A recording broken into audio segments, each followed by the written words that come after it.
नमस्कार, आप देख रहे हैं एनबी न्यूज और मैं हूं आपके साथ योगेश पांडे। स्वागत है आपका उत्तराखंड के इस खास बुलेटिन में।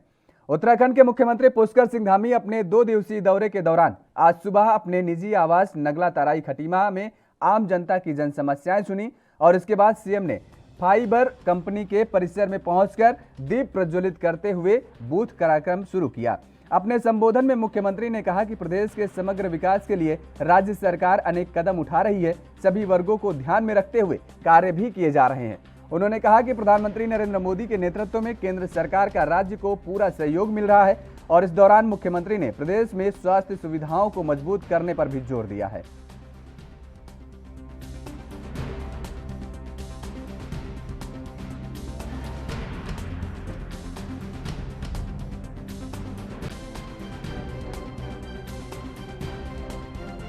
रुक करेंगे अगली खबर का। उत्तराखंड सरकार ने चुनावी साल में आंगनबाड़ी कार्यकर्ताओं को सौगात देने की तैयारी कर ली है, जिसको लेकर धामी सरकार की बृहस्पतिवार को सचिवालय में कैबिनेट बैठक होना प्रस्तावित हुआ है। कैबिनेट मंत्री रेखा आर्य ने बताया है कि बैठक में आंगनबाड़ी कार्यकर्तियों का मानदेय बढ़ाया जाएगा और इसके साथ ही रेखा आर्य ने कहा कि राशि कितनी बढ़ेगी ये बैठक में तय किया जाएगा। उन्होंने कहा कि पूर्व कैबिनेट में भी इस पर सहमति बनी थी, लेकिन इस बार इसका निवारण कर दिया जाएगा। जारी कर रहे हैं कि हमारी जो आंगनबाड़ी कार्यकर्ती हैं उनका मानदेय का विषय जो है वो अब स्पष्ट हो जाए, क्योंकि पूर्व में जो हमारी कैबिनेट हुई थी उस फिलहाल रुकते हैं एक छोटे से ब्रेक के लिए। ब्रेक के बाद फौरन हाजिर होते हैं।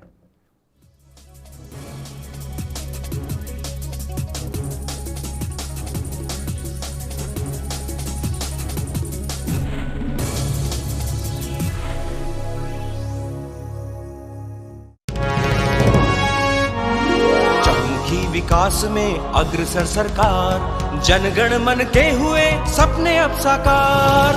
मुख्यमंत्री पुष्कर सिंह धामी जी ने सभी कार्यालयों में अधिकारियों और कर्मचारियों को सुबह 10 बजे से लेकर दोपहर 12 बजे तक जन समस्याओं को सुनने और उनका समाधान करने के कड़े निर्देश दिए। अब तहसील दिवस के अवसर पर सभी अधिकारी मौजूद रहते हैं। अब जनता को बेहद आसानी हो रही है। उत्तराखंड में एक नया जोश आया है। जैसे उत्तराखंड को मुख्यमंत्री की तलाश थी, उस तरह से वो काम कर रहे हैं। वर्तमान में मुख्यमंत्री जी द्वारा कार्यालयों का औचक निरीक्षण किया जा रहा है, जिससे सभी अधिकारी और कर्मचारी अनुशासित होकर कार्य कर रहे हैं। यही नहीं, यदि आप किसी कार्यालय में नहीं जाना चाहते तो आप घर बैठे ही मुख्यमंत्री हेल्पलाइन 1905 पर अपनी समस्या दर्ज करा सकते हैं। सुशासन के संग हैं हम, उत्तराखंड है हम।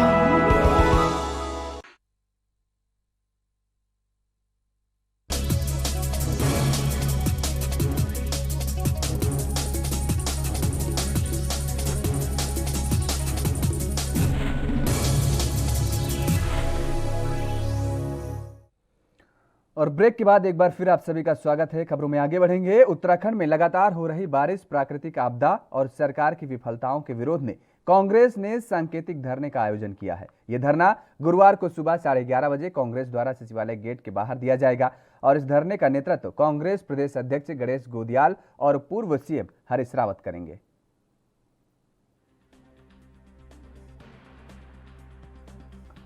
तो उत्तराखंड में लगातार हो रही बारिश, प्राकृतिक आपदा और सरकार की विफलताओं के विरोध में कांग्रेस धरने का आयोजन किया है।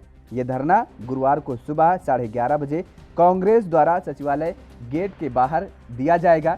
इस धरने का नेतृत्व कांग्रेस के प्रदेश अध्यक्ष गणेश गोदियाल और पूर्व मुख्यमंत्री हरीश रावत करेंगे।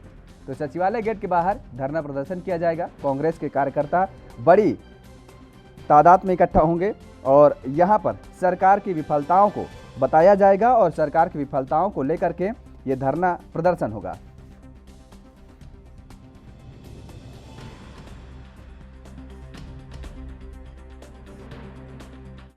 तो चुनाव नजदीक आते ही उत्तराखंड में राजनीतिक हलचल तेज हो गई है। बीजेपी के जो नेता कांग्रेस छोड़कर 2017 के चुनाव में बीजेपी में शामिल हुए थे, उनके फिर से कांग्रेस में वापसी को लेकर कई कयास लगाए जा रहे हैं। बीजेपी के नेता और 2017 में 9 विधायकों की लीड करने वाले विजय बहुगुणा को भी देहरादून में उन नेताओं को मनाने के लिए आना पड़ा है, जो अब बीजेपी का दामन छोड़कर कांग्रेस का हाथ थामने की पुरजोर कोशिश कर रहे हैं।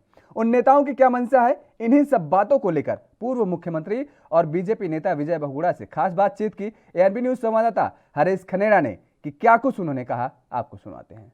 विधानसभा चुनाव बहुत नज़दीक है, इसको लेकर के तमाम अटकलें लगाई जा रही हैं। आया गया राम की राजनीति अब उत्तराखंड में देखी जा रही है। इसी बीच हमारे साथ बातचीत करने के लिए सूबे के पूर्व मुख्यमंत्री विजय बहुगुणा जी मौजूद हैं। उनसे बात करते हैं कि किस तरह से आगे की जो रणनीति है वो तय की जा रही है, क्योंकि लगातार जो कोशिशें ये की जा रही हैं कि बीजेपी और कांग्रेस में कई लोग एक दूसरे के संपर्क में हैं। यही नहीं बल्कि रात कई देर तक लोगों की बातचीत भी हो रही है। क्या कुछ है इस पूरी जानकारी के लिए हमारे साथ मौजूद हैं, उनसे ही बात करते हैं।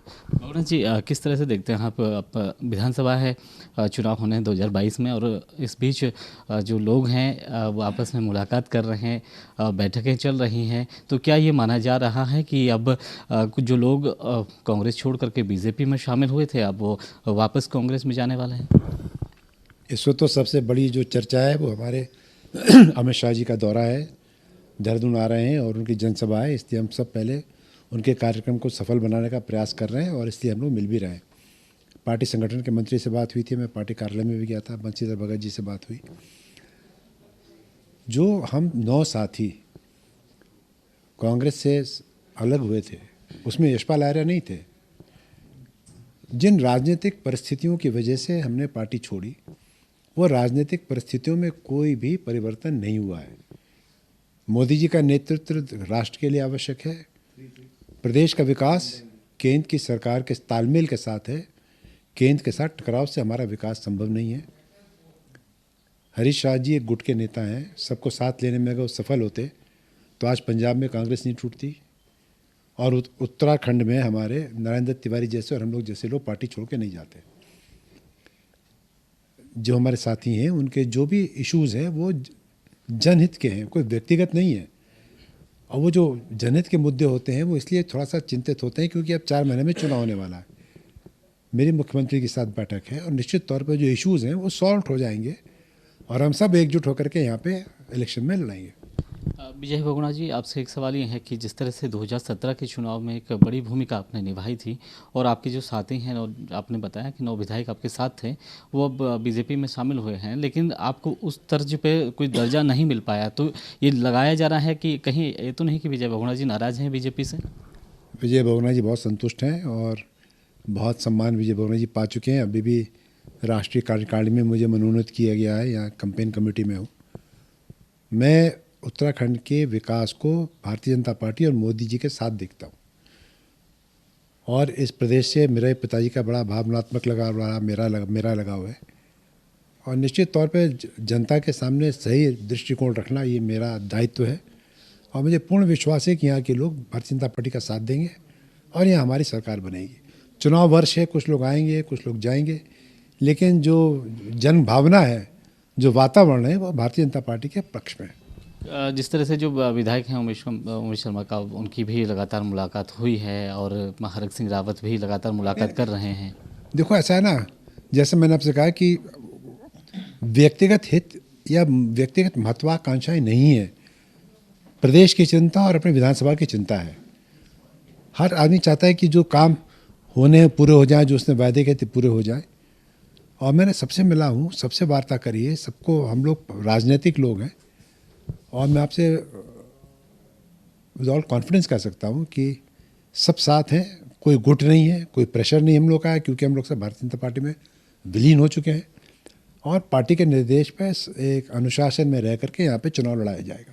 कहा जा रहा था कि जो हरक सिंह रावत हैं वो काफ़ी जाना चाहते हैं कांग्रेस में, लेकिन उनको माफ़ी नहीं मिल रही है। हरीश रावत बार बार उनको फ़ोन कर रहे हैं। फ़ोन तो मैं भी करता हूँ हरीश रावत जी को, कई बार जब बीमार पड़े तो इसका नहीं कि मैं कांग्रेस में जा रहा हूँ। देखो, संपर्क मधुर होने चाहिए, विपक्ष के नेताओं से भी होना चाहिए। अब मैं चीफ मिनिस्टर था, अजय भट्ट नेता प्रतिपक्ष थे, मैं उनके घर भोजन करने जाता था।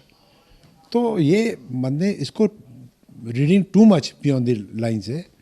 हरक सिंह जी बहुत ही सीजन पॉलिटिशियंस हैं, वरिष्ठ नेता हैं, उनका सम्मान है और उनमें राजनीतिक सूझबूझ है और मैं उनसे मिला हूँ, सबसे बात हुई है। यहाँ मोदी जी का नेतृत्व सबको स्वीकार है। एक अंतिम सवाल है कि जिस तरह से हम विजय बहुगुणा जी की अगर बात करें तो क्या भूमिका रहने वाली है 2022 के चुनाव में? 2022 के चुनाव में विजय बहुगुणा उत्तराखंड की 70 सीटों पे कमल खिलाएंगे। धन्यवाद। तो ये था हमारे साथ पूर्व मुख्यमंत्री विजय बोगला जी, जिन्होंने कहा कि मुलाकातें होती रहती हैं, तमाम अटकलें जो हैं उन्होंने उसको एक सिरे से खारिज करने का काम किया। अपने सहयोगी रमन जायसवाल के साथ हरीश खन्ना, एएनबी न्यूज़, देहरादून। और फिलहाल वक्त तो चला एक छोटे से ब्रेक का, कहीं मत जाइएगा, बने रहिएगा एएनबी न्यूज़ के साथ।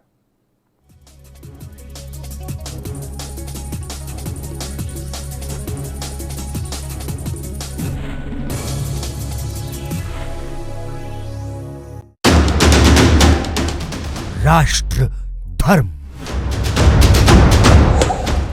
रात 8 बजे सिर्फ एएनबी न्यूज़ पर।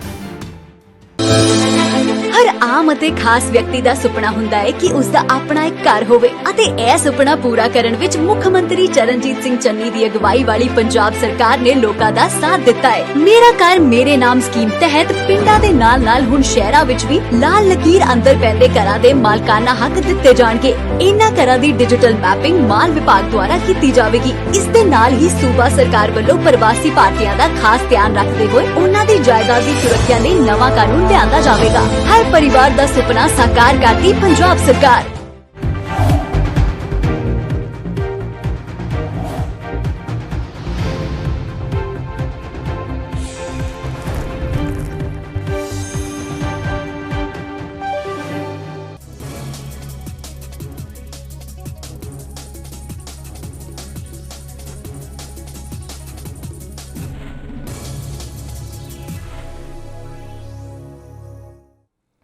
और ब्रेक के बाद एक बार फिर आप सभी का स्वागत है। उत्तराखंड के खास बुलेटिन में खबरों में आगे बढ़ेंगे।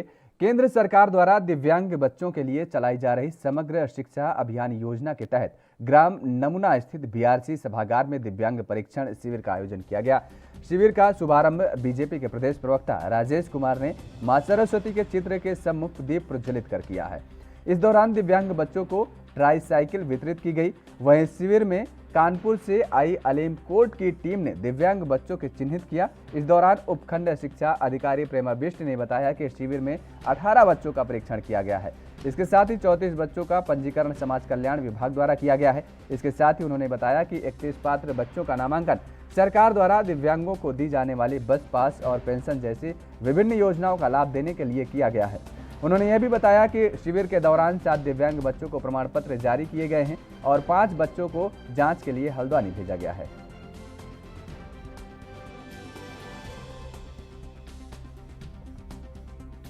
ये साफ नियत सही विकास के साथ, चाहे केंद्र की सरकार हो या अभी प्रदेश की पुष्कर सिंह धामी सरकार हो, आज हर चीज़ को लेकर के प्रदेश की सरकार हर विषयों को लेकर के गंभीर है। उसी के निमित्त जो हमारे कक्षा 6 से जो 6 वर्ष की आयु से लेकर के बच्चे 18 वर्ष के हैं, उन सब के लिए यहाँ जो हमारा बीआरसी नमूना है, यहाँ पर हमारी जो उपखंड शिक्षा अधिकारी महोदय हैं उनके द्वारा जो चयनित छात्र व छात्राएं हैं डीडीआरसी के माध्यम से दिव्यांगता। और उत्तराखंड में अपनी पार्टी को मजबूती देने के लिए एआईएमआईएम के प्रमुख असदुद्दीन ओवैसी ने उत्तराखंड का दौरा किया है। उत्तराखंड के प्रवेश द्वार नालसन बॉर्डर पर पहुंचने पर असदुद्दीन ओवैसी का एआईएमआईएम कार्यकर्ताओं ने ढोल नगाड़ों से जोरदार स्वागत किया। पुलिस प्रशासन द्वारा भी सुरक्षा के कड़े इंतजाम किए गए। नालसन बॉर्डर से ओवैसी अपने काफिले के साथ कलियर शरीफ जाएंगे और दरगाह पहुंचकर जियारत करेंगे। उत्तराखंड पहुंचने पर कार्यकर्ताओं में जोश का माहौल देखने को मिला। उत्तराखंड में विधानसभा चुनाव को देखते हुए कांग्रेस, बीजेपी के अलावा अन्य पार्टियां भी चुनाव की तैयारी में जुट गई हैं और असदुद्दीन ओवैसी की पार्टी एआईएमआईएम उत्तराखंड में चुनाव लड़ने के मूड में नजर आ रही है। यहां रुकते हैं एक छोटे से ब्रेक के लिए। ब्रेक के बाद फौरन हाजिर होते हैं।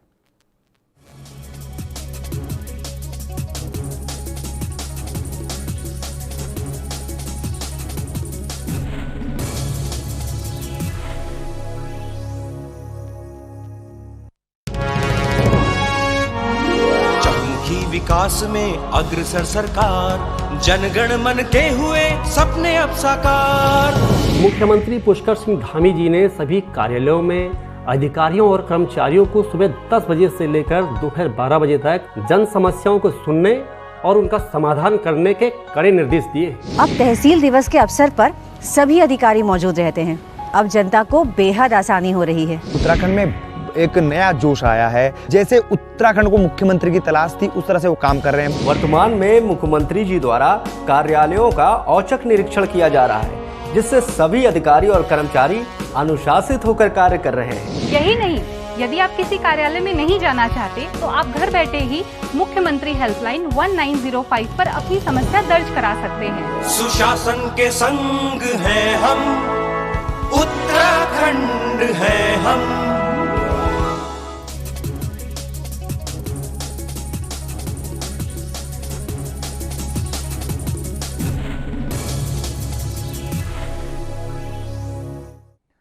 और ब्रेक के बाद एक बार फिर आप सभी का स्वागत है। पूर्व मुख्यमंत्री विजय बहुगुणा इन दिनों उत्तराखंड में हैं। विजय बहुगुणा पर बीजेपी के कई नाराज नेताओं को मनाने की जिम्मेदारी दी गई है।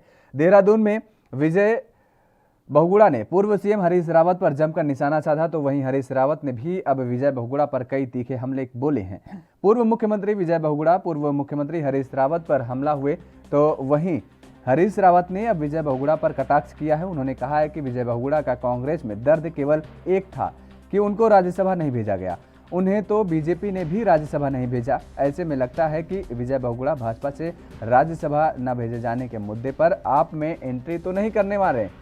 कांग्रेस तो अब शायद उनको लेगी ही नहीं। हरीश रावत ने कहा कि विजय बहुगुणा इन दिनों बेरोजगार चल रहे थे, अब बीजेपी ने उन्हें कांग्रेस मूल के नेताओं को मनाने के लिए भेजा है और इससे बहुगुणा को भी रोजगार मिल गया है। विजय बहुगुणा ने कहा कि हरीश रावत कहां से चुनाव लड़ेंगे, उस पर हरीश रावत ने कहा कि बहुगुणा को मेरे लड़ने की चिंता नहीं करनी चाहिए। अगर मोदी की लहर है तो हरीश रावत कहीं से चुनाव लड़े, इससे क्या फर्क पड़ने वाला है। अगर विजय बहुगुणा चिंतित है मेरे चुनाव लड़ने को लेकर, तो इसका सीधा मतलब है कि मोदी जी की लहर पर विजय बहुगुणा को भरोसा नहीं रह गया है।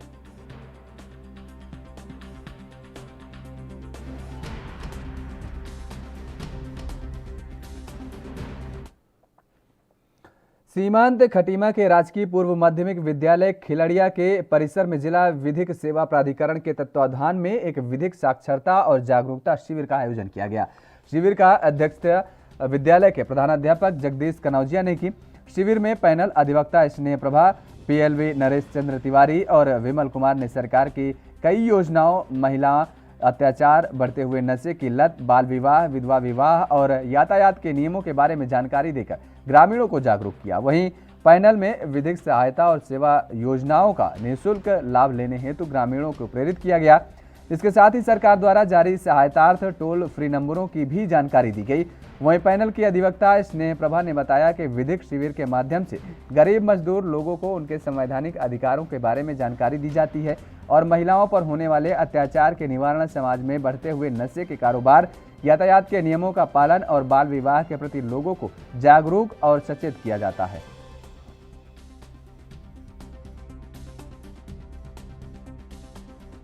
विधिक सेवा प्राधिकरण माननीय सुप्रीम कोर्ट के द्वारा जिला स्तर पर, राज्य स्तर पर और तहसील स्तर पर लगाया जा रहा है और इसमें जो हमारे गरीब मजदूर लोग हैं उनको उनके अधिकारों के बारे में जानकारी दी जाती है कि उनको हमारे संविधान में कितने अधिकार दिए गए हैं। इसी के साथ जो हमारी महिलाएं हैं जो बहुत ज़्यादा पीड़ित हैं अपने पति से।